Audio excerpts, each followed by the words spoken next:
Programang ito ay rated SPG. Striktong patnubay at gabay ng magulang ang kailangan. Maaaring may masiselang tema, lengguwahe, karahasan, sexual, horror o droga na hindi angkop sa mga bata.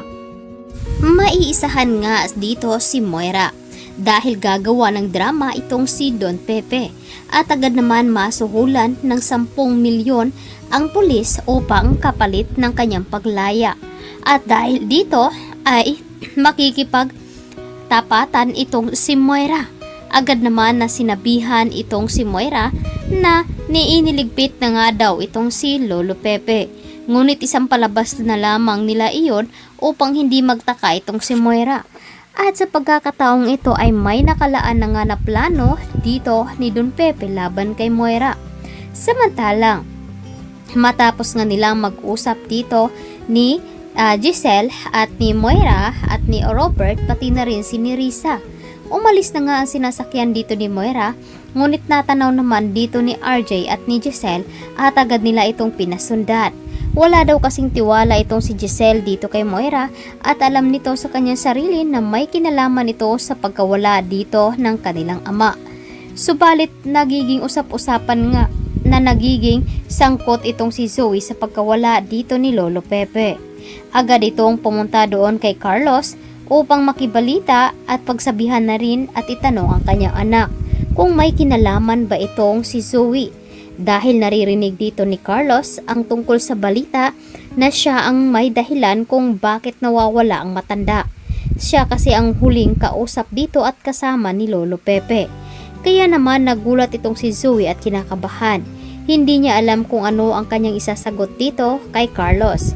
Sasabihin na nga ba dito ni Zoe na may alam na nga itong si Lolo Pepe tungkol sa kanilang sikreto na nagpadiin nga ito sa kanila ni Zoe. Ngunit nagpapanggap nga itong si Zoe na wala siyang alam. Kaya naman kampante itong si Lolo Pepe na pinagluluko lamang sila dito ni Moira. Naniwala naman itong si Lolo Pepe na walang kasalanan itong si Zoe. Ngunit matagal na pala niyang alam. At ngayon ay gusto pang tulungan itong si Moira sa pagpapahirap at pagtago dito kay Lolo Pepe. Agad naman na bahala at nag-aalala itong si Zoe at baka kung ano daw ang mangyayari dito kay Lolo Pepe dahil kahit papano ay tinuturing niya pa rin itong lolo. Subalit itong si Moira ay gusto na nga niya itong ipaligpit upang matahimik na ang kanilang buhay. Ngunit sinabi naman dito ni Moira na hindi naman daw sila mamamatay tao. Kaya itatago lamang daw nila ito upang hindi makapagsumbong dito kay Robert.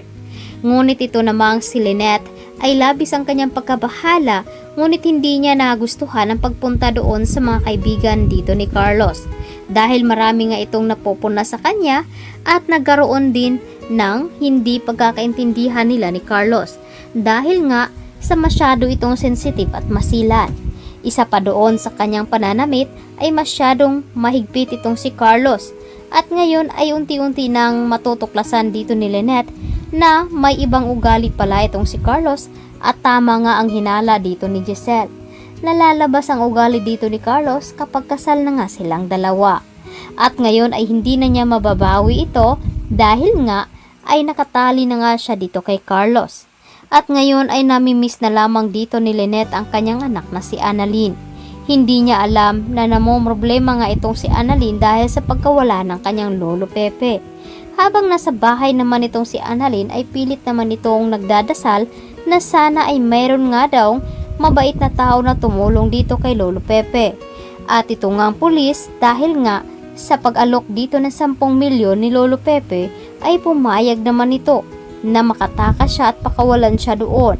At dahil dito ay matutuklasan din dito ni RJ ang tungkol sa sikreto dito ni Moira. Mapapaamin nga kaya nila ito na si Carlos ang tunay na ama dito ni Zoe. Kaya ito ang dapat nating aantabayan at aabangan ngayong hapon dito lamang sa Abot Kamay na Pangalan.